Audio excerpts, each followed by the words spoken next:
আবে হায়াত ছবিটি পরিচালনা করেছেন এফ কবির চৌধুরী আর আবে হায়াত ছবিতে অভিনয় করেছেন ওয়াসিম, অঞ্জু ঘোষ, রাজ, আদিল, আনোয়ার হোসেন এবং আরও অনেকেই অভিনয় করেছেন আবে হায়াত ছবিতে। আবে হায়াত ছবি গল্পের শুরুতে দেখা যায় যে রাজদরবারে রাজা সাহেব অর্থাৎ আনোয়ার হোসেন বসে আছে।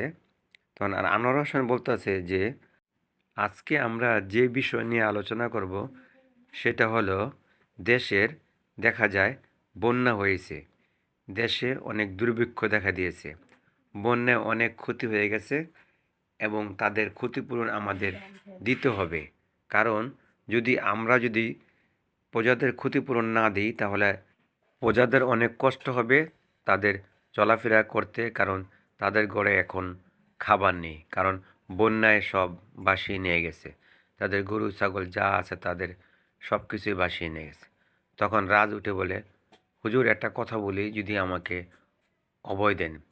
তখন রাজামশাই অর্থাৎ আনোয়ার হোসেন বলে, বলতে পারেন আপনি, নিঃসন্দেহে বলেন, আপনার কোনো ভয় নেই।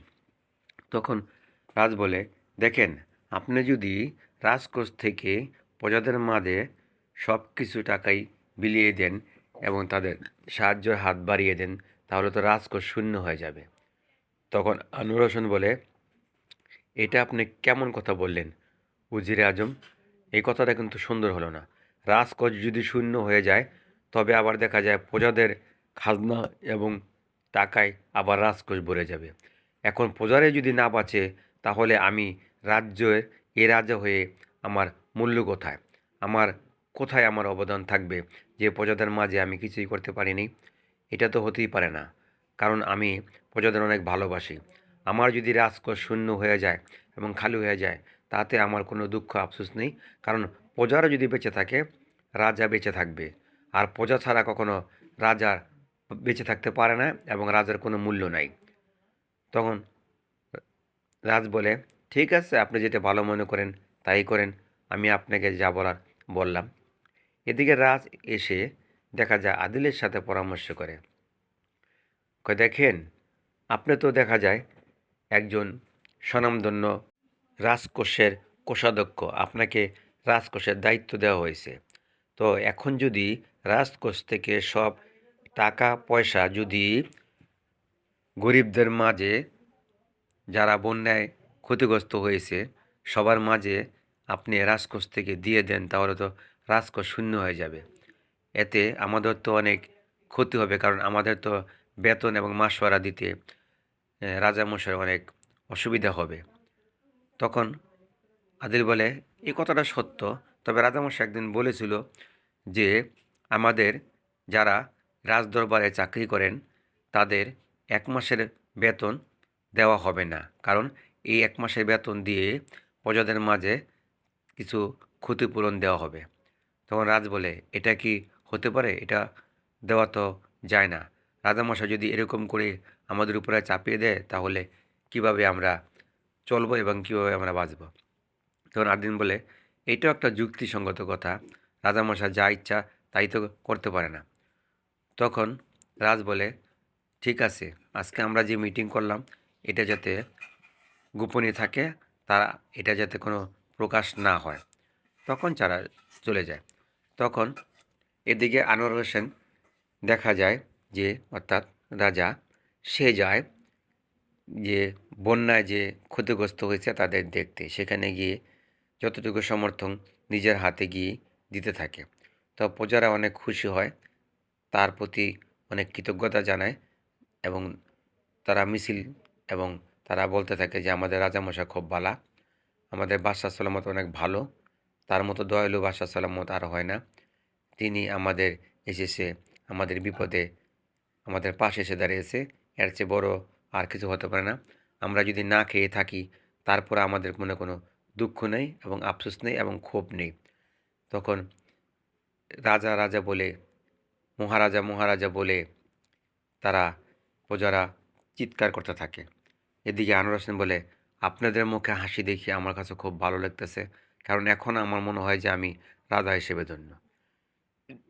এদিকে আদিল, রাজ এবং কিছু সৈন্য সামন্ত এবং নায়েব তারা সবাই মিলে চক্রান্ত করে এই রাজা যদি ক্ষমতা থাকে তাহলে আমাদের একেবারেই ক্ষমতা আর থাকবে না, আমাদের হাতে কোনো ক্ষমতা থাকবে না। তো এই রাজাকে আমাদের সরাতে হবে। আর যদি সরাতে না পারি তাহলে আমাদের টিকে থাকাই মুশকিল হয়ে যাবে। আজ আমাদের বেতন দেবে না, কাল আমাদের চাকরি থেকে বরখাস্ত করবে। এটাই হবে এই রাজার কর্মকাণ্ড। আদিল বলে, তাহলে কি করতে পারি? রাজ বলে, আমার সাথে যদি আপনারা মিলে কাজ করেন তাহলে আমরা অতি সহজে কাজটা করতে পারবো। আমরা চাই রাজাকে এই সিংহাসন থেকে সরাবো এবং আপনারা আমার সাথে থাকবেন এবং আমার কথা মতো যদি শোনেন তাহলে রাজাকে সরানো কোনো ব্যাপারই না। তো নাদির বলে, কিভাবে? কয়, রাজাকে আমরা এমন একটা অপবাদ দেব যে অপবাদের কারণে রাজা নিঃসন্দেহে তার ছেলে পুত্রকে নিয়ে এখান থেকে পালিয়ে যেতে বাধ্য হবে। তখন আদিল বলে, কি সেই কলঙ্ক? তখন রাজ বলে, একটা মেয়ে আপনি জোগাড় করেন। তো আদিল বলে, এটা কোনো ব্যাপারই না। কয়, রাজামশাই যখন শুয়ে থাকবে তার ঘরের ভিতরে তখন একটা মেয়েকে আমরা রাজামশাইয়ের ঘরে পাঠিয়ে দেব। পাঠিয়ে দেওয়ানোর পর ওই মেয়েটা গিয়ে রাজামশাইকে জড়াজড়ি করতে থাকবে। সেই মুহূর্তে আমরা গিয়ে হাজির হব। তাকে কলঙ্কের কালিমা মাথায় দিয়ে তখন এই রাজপ্রাসাদ থেকে আমরা বের করে দেব, কারণ একটা চরিত্রহীন লোক কখনো রাজা হতে পারে না। তখন নায়েব মশাই বলে, কথাটা ভালোই যুক্তি দেখাইছেন। তখন আদিল বলে, তাহলে তখন রাজা হবে কে?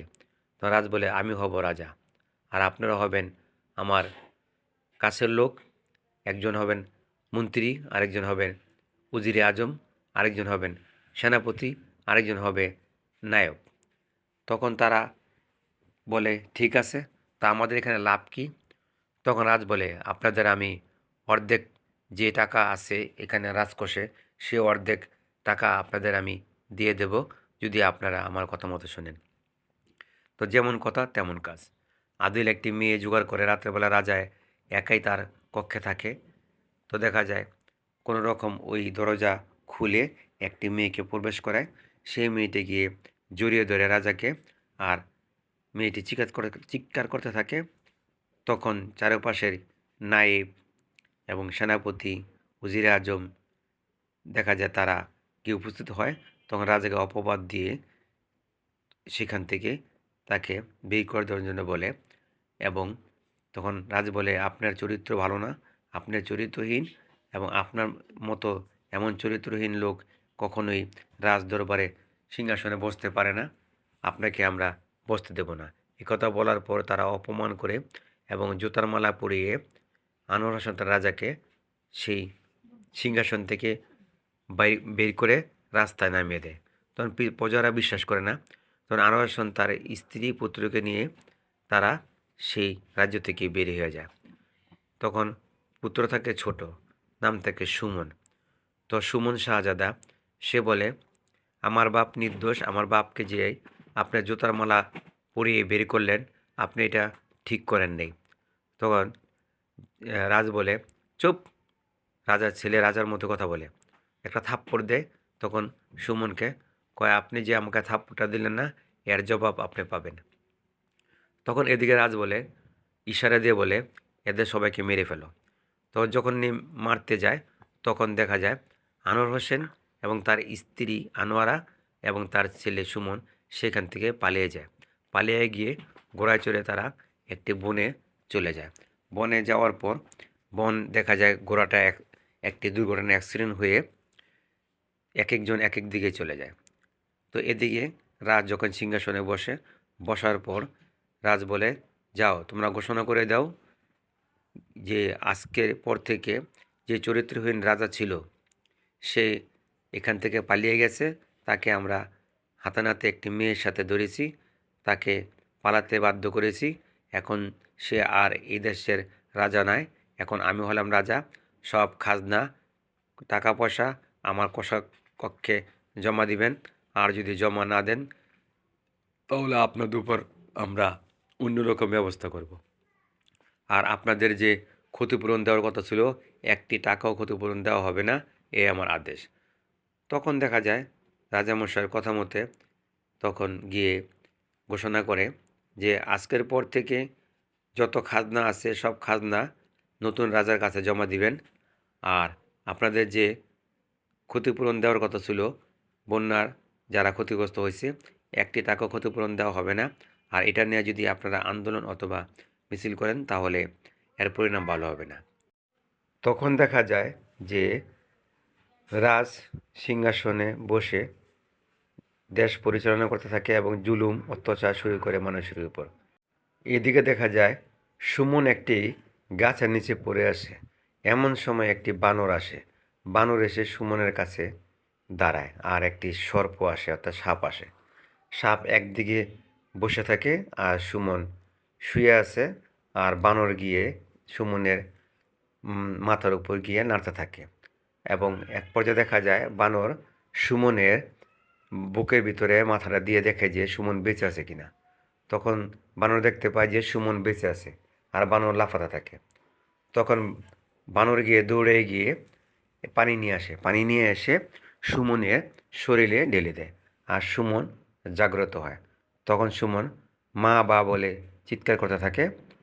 তখন বানর মানে নাচতে থাকে না, মানে আফসোস করতে থাকে। তো সুমন এদিকে সাপ দিকে চিৎকার করে। তখন বানর বলে, বানর কিছুই বলতে পারে না, কিন্তু বানর মাথা নাড়িয়ে বলে। তখন সুমন বুঝতে পারে। সে থেকেই সুমন বানর এবং সাপের কাছে বড় হতে থাকে। এক পর্যায়ে দেখা যায় আরও 13 বছর পর সুমন বড় হয়ে যায় ওয়াসিম। ওয়াসিম বানর আর সাপ নিয়েই সেই বন জঙ্গলে থেকে তাদের কাছে সে বড় হয়। তো বড় হওয়ার পর এক পর্যায়ে দেখা যায় ওয়াসিম বানর এবং সাপ নিয়ে খেলা দেখায় হাটে বাজারে। তো হাটে বাজারে খেলা দেখানোর পর একদিন দেখা হয়ে যায় যে ওয়াসিমের সাথে অঞ্জু ঘোষের। তখন অঞ্জু ঘোষ বলে, আপনি কি খেলা দেখাচ্ছেন? বানর তো ভালো করে নাচতেই পারে না, আর সাপ তো ভালো করে নাচতেই পারে না। তো ওয়াসিম বলে, দেখেন, আমার বানরও নাচতে পারে, সাপও নাচতে পারে, কিন্তু তাদের তো বয়স হয়েছে, তো তাই তাদের একটু কষ্ট হয়। তো আমি তো তাদের ভালো মন্দ খাওয়াতে পারি না, আর আমি খেলা দেখিয়ে যা পাই তা দিয়ে আমি ওদেরকে নিয়ে চলতে পারি না। তখন মঞ্জু ঘোষ বলে, ঠিক আছে, আমি বেশ কিছু টাকা দিলাম, তাদের ভালো করে খাওয়ান, খাওয়ানোর পর তাদের সেবা যত্ন করেন, আপনি খেলা দেখালে আপনার লাভবান হবেন। তখন দেখা যায় একদিন মঞ্জু ঘোষ কলসি কাঁখে করে নদীর ধারে যাচ্ছে। এমন সময় রাজার এক সিপাহী অঞ্জুকে ধরে নেওয়ার জন্য চেষ্টা করতে থাকে। তো অঞ্জু চিৎকার করতে থাকে এবং কলসি দিয়ে সেই প্রহরীর মাথা আঘাত করে। আঘাত করার পর প্রহরী রেগে গিয়ে অঞ্জুর ইজ্জত নষ্ট করার চেষ্টা করতে থাকে। আর এমন সময় বানর দেখতে পায় যে এই দৃশ্যটা। বানর গিয়ে লাফ দিয়ে গিয়ে ওয়াসিমকে বলে আর টানতে থাকে। তো ওয়াসিম তো বানরের কথা প্রায় বুঝেই ফেলে, কারণ বানরের সাথে থাকতে থাকতে। তো ওয়াসিমকে বানর টেনে নিয়ে আসে, সাপ আগে আগে আসতে থাকে। তখন ওয়াসিম এসে দেখে যে অঞ্জুকে নিয়ে যাচ্ছে। তখন ওয়াসিম এক পর্যায়ে ও প্রহরীকে ইচ্ছারকে মেরে আহত করে গোড়ার উপর চড়ে রাজদরবারে পাঠিয়ে দেয়। তো এদিকে দেখা যায় অঞ্জু ঘোষ ওয়াসিমকে ধন্যবাদ জানায় এবং বলে, আপনি অনেক সাহসী, অনেক ভালো। এক পর্যায়ে তাদের ভিতরে প্রেম ভালোবাসা হয়ে যায়। তখন দেখা যায় এর পরের দিন কলসি কাঁখে করে অঞ্জু যাচ্ছে নদীর ধারে, আর ওয়াসিম তার পিছনে পিছনে যায়। তখন দেখা যায় একটা গান চলে আসে। গানটা হলো এই, পিতলের কলসি হলে হায় রে তোমাকে কাঙ্কে নিতাম, পিতলের কলসি হলে হায় রে তোমাকে কাঙ্কে নিতাম। তখন দুজন দুজনের গান শেষে তারা জড়িয়ে ধরে। এমন সময় দেখা যায় নায়েব অথবা আদিল তাদের দৃশ্যটা দেখার পর রাজামশাইকে গিয়ে বলে, দেখেন, আপনার প্রজারা দেখা যায় আজকাল বেয়াদব হয়ে গেছে। তারা রাস্তাঘাটে খোলামেলায় প্রেম ভালোবাসা এবং জোরাজুরি করতে থাকে, তাদের তো একটা শায়েস্তা করা দরকার। তখন অর্থাৎ বলে যে তা করা দরকার। এমন সময় দেখা যায় গোড়ায় চড়ে একটা লোক আসছে। তো আসার পর দেখা যায় আহত অবস্থায় এসেছে। তো রাজামশাই বলে, এই লোকটিকে কে মেরেছে? তখন জানতে পারে না। তো জানতে পারে না, তারপর দেখা যায় যে রাজ বলতে থাকে যে ঘটনা কী। তখন রাজ কিছুই জানতে না পারে। তখন দেখা যায় যে এই প্রহরীর গায়ে অনেক মায়ের চিহ্ন দেখা যায়। তো রাজ বলে, আমার প্রহরীকে মারছে কে, তার খোঁজখবর নাও।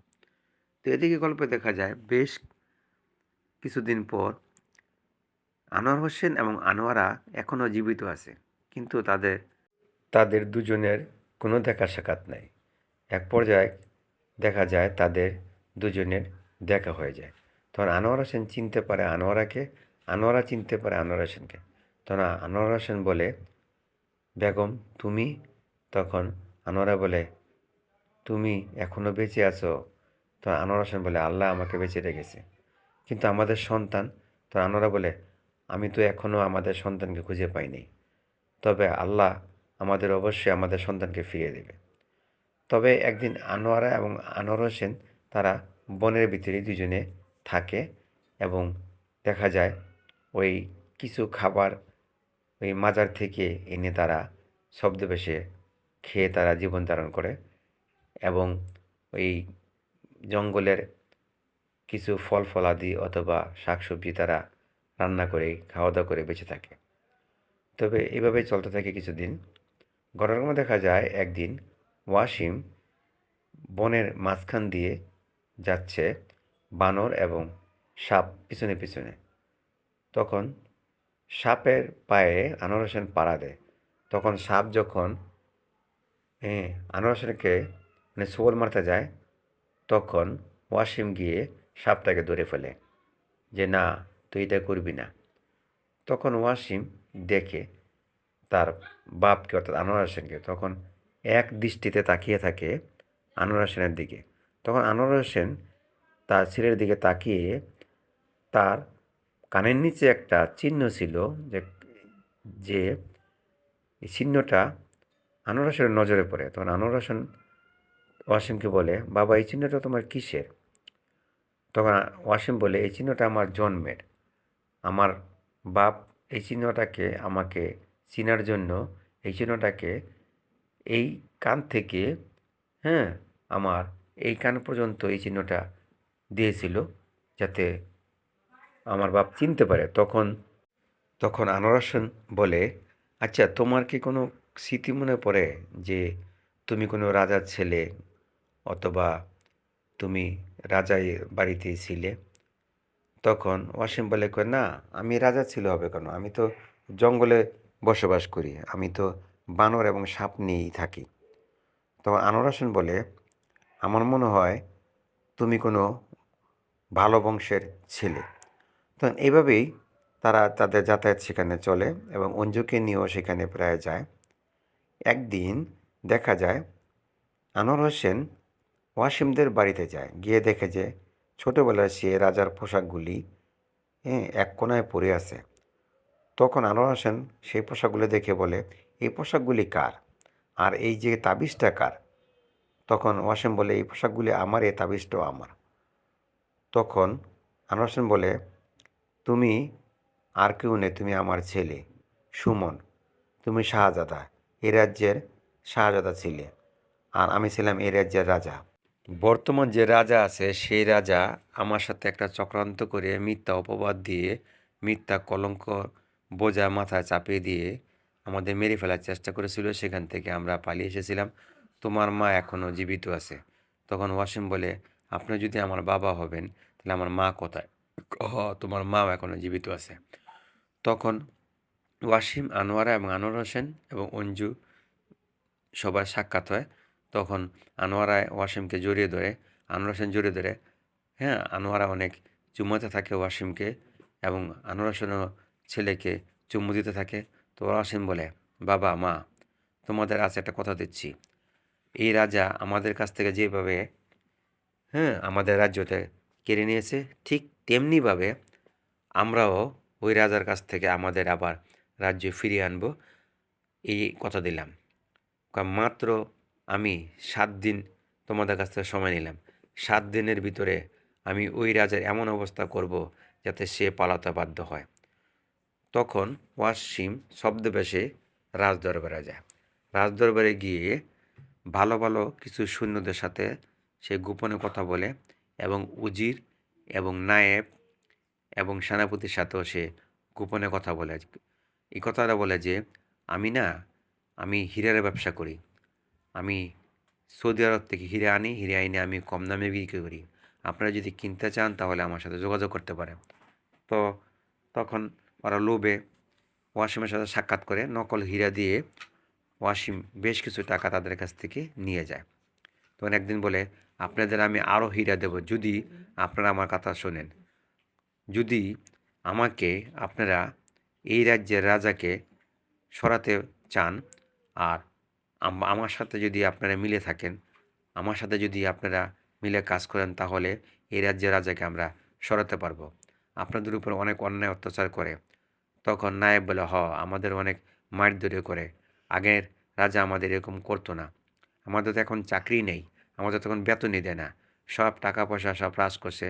সে সিন্ধুকে তালা মেরে রেখেছে আর খাজনা নিয়ে সে একাই ভোগ করতেছে। আমাদের এখন চাকরি নেই। তখন ওয়াসিম বলে, আচ্ছা আমি একটা মেয়ে এনে দিব, ওর ঘরের ভিতরে আপনি ওই মেয়েটাকে নিয়ে যাবেন, মেয়েটা যা করব আপনারা শুধু আমার সাথে থাকবেন। তখন কথা মতো একটা মেয়ে আনে ওয়াসিম আনার পর দেখা যায় রাজকে জড়িয়ে ধরে চিৎকার করতে থাকে আর সবাই গিয়ে ওইখানে উপস্থিত হয়ে রাজকে অপবাদ দিয়ে সে রাজ্য থেকে বের করার জন্য যায়। এমন সময় আনোয়ারা আসার পর আনোয়ার হোসেন বলে যে, দেখেন আপনি তো আমাকে এরকম অপবাদ দিয়ে এ রাজ্য থেকে বের করে দিয়েছিলেন, ঠিক তেমনি অপবাদ দিয়ে আমরাও আপনাকে রাজ্য থেকে বের করে দিচ্ছি, কারণ আমার এই হলো ছেলে। তখন রাজ দৌড় দিয়ে গিয়ে তরল নিয়ে আনোয়ারার গলায় ধরে যে, আমার সাথে যতটুকু চালাই করেছেন পারবেন না। তো এক পর্যায়ে দেখা যায় আনোয়ারা সরে যেতে চায়, যেতে পারে না। রাজ ইশারা দেয়, তখন অনেক সৈন্য সামন্তে আসে ওয়াসিমকে মারার জন্য। সেখানে শুরু একটা যুদ্ধ, দ্বন্দ্ব, মারামারি, তরোয়ালবাজি। তো এক পর্যায়ে রাজের সব সৈন্য সামন্ত মারা যাওয়ার পর দেখা যায় রাজ পালিয়ে যেতে চায় আর ওই ওয়াসিমে যে সাপ থাকে আর বানর থাকে, দুজনে গিয়ে সাপ গিয়ে দংশন করে আর বানর গিয়ে এই রাজের নাকের ভিতরে কামড় দেয়। তখন দেখা যায় রাজ মারা যায় আর ওয়াসিম তার বাপকে বলে, বাবা তুমি হলে এই রাজ্যের রাজা এখন থেকে, আমি হলাম শাহজাদা আর এই হলো তোমার হবু পুত্রবধূ। তুমি যদি অনুমতি দাও তাহলে আমি এই অঞ্জুকে আমি আমার পুত্রবধূ হিসাবে রাজদরবারে ঠাঁই দিতে চাই। তখন আনোয়ার হোসেন বলে, বেশ ভালো কথা। তখন দেখা যায় আগের যে নায়েব এবং যারা ছিল তারা সবাই আনোয়ার হোসেনের কাছে ক্ষমা চায় এবং প্রাণ ভিক্ষা চায়। তখন আনোয়ার হোসেন তাদেরকে ক্ষমা করে দেয়, তাদেরকে বুকে জড়িয়ে নেয়। তো আনোয়ার হোসেন বলে, আপনারা যে ভুলটা করেছিলেন ভবিষ্যতে করবেন না। আমার তো বয়স হয়ে গেছে, এখন আমি চাই যে আমার ছেলেই এই রাজ্যের রাজা হবে। তখন ওয়াসিম বলে, না বাবা, আপনি এই দেশ আবার পরিচালনা করেন, আমি শাহজাদ হয়ে থাকবো এবং আমি আমার স্ত্রীকে নিয়ে, অর্থাৎ হবু স্ত্রীকে আপনারা যদি বিয়ে করান তাহলে আমি একে নিয়ে আমি এলাকায় গিয়ে আমি প্রজাদের খবর নেব। আমরা দুজনে খবর নিয়ে তাদের সুখ দুঃখে সাথী হয়ে থাকব। তখন দেখা যায় এক পর্যায়ে তাদের বিয়ে হয়ে যায়। বিয়ে হওয়ার পর তারা রাজদরবারে থাকে। তো রাজা আনোয়ার হোসেনের কথা মতো সবাই, মানে প্রজারা যারা ছিল তারা সবাই আসে। আসার পর তখন আনোয়ার হোসেন সব কথা খুলে বলে। তখন প্রজারা ভুল বুঝতে পড়ার পর দেখা যায় প্রজারা আবার তাকে গ্রহণ করে নেয়। তখন এক পর্যায়ে দেখা যায় ওয়াসিম অঞ্জু গিয়ে প্রজাদের মাঝে তাদের খাদ্য বিতরণ, শাড়ি কাপড় এবং নানা উপহার ঈদ উপলক্ষে তারা দিতে থাকে। এভাবে ওয়াসিম এবং অঞ্জু এবং তাদের ভূমিকা পালন করে এবং তাদের দুঃখ সব শেষ হয়ে যায়, তাদের কষ্ট শেষ হয়ে যায়, তারা আবার এক হয়ে যায়। তখন একটা গান চলে আসে, গানের পর দেখা যায় এখানে ছবিটা সমাপ্ত হয়। তবে এফ কবির চৌধুরী আবে হায়াত ছবিটি পরিচালনা করার পর ছবিটা সফলতা পায় এবং ছবিটা দর্শক জনপ্রিয়তা পায় এবং অঞ্জু ওয়াসিম এবং বিশেষ করে এই ছবিতে বানর এবং সাপের অনেক ভূমিকা ছিল। তারা খুব চমৎকার, তাদেরকে দিয়ে পরিচালক অভিনয় করিয়েছিলেন এবং বানর খুব চমৎকার অভিনয় করেছিল এবং সাপও খুব চমৎকার অভিনয় করেছিল। যেহেতু সাপের মুখে বিষ ছিল না এবং বিষধর ছিল না এবং সাপের যে মালিক ছিল সে মালিক সাথে ছিল, সাপকে দিয়ে এবং বানরকে দিয়ে ভালো অভিনয় করার পর দর্শক নতুনত্ব খুঁজে পায় এই ছবিতে, আবে হায়াত ছবিতে। তবে সাপ এবং বানরের অভিনয় দেখিয়ে দর্শক মুগ্ধ হয়ে ছবিটা বারবার হলে গিয়ে দেখে এবং ছবিটার গানগুলি অনেক সুন্দর ছিল। যেমন পিতলের কলসি হলে আরও কিছু গান ছিল, এই গানগুলি দেখে দর্শক মুগ্ধ হয় এবং বিশেষ করে বানর এবং সাপের অভিনয় দেখিয়ে দর্শক করতালি দিতে থাকে হলের ভিতরে এবং ছবিটা সুপার ডুপার হিট ব্যবসা করে এবং দর্শক জনপ্রিয়তার মুখে এবং অবিস্মরণীয় সাফল্য এই ছবিটায় বই আনে এফ কবি চৌধুরীর জুলিতে এবং এফ কবি চৌধুরী অনেক সফলতা ছবি উপহার দিয়েছিলেন দর্শকদের মাঝে। তবে আবে হায়াত ছবিটিও এমন একটা ছবি যে ছবিটা একটা হিন্দি আবে হায়াতের নকল না, কিন্তু সে নামটা এখানে নিয়েছে, কিন্তু ছবির গল্প ভিন্ন। তাই করার পরও বাংলাদেশের আবে হায়াত ছবিটা দর্শকদের মন কেড়েছিল এবং বানর এবং সাপের ওয়াসিম, রাজ, আনোয়ার হোসেন আনোয়ারা এবং আদিল, তাদের অভিনয় দেখার মতো ছিল এবং জোকার হিসাবে ছিল রবিউল, সেও ভালো অভিনয় করেছিল এবং দর্শকদের ভালো লাগার কারণেই পরিচালকের নাম আরও উজ্জ্বল হয়েছিল এবং প্রযোজক খুশি হয়ে পরিচালকের প্রশংসায় করেছিলেন এবং দর্শক জনপ্রিয়তার মাঝখানে আবে হায়াত ছবিটি সফলতা পায়, কারণ দর্শক না দেখলে তো ছবি সফলতা আসে না, কিন্তু আবে হায়াত ছবিটা দর্শক দেখেছিল এবং সফলতাও পেয়েছিল।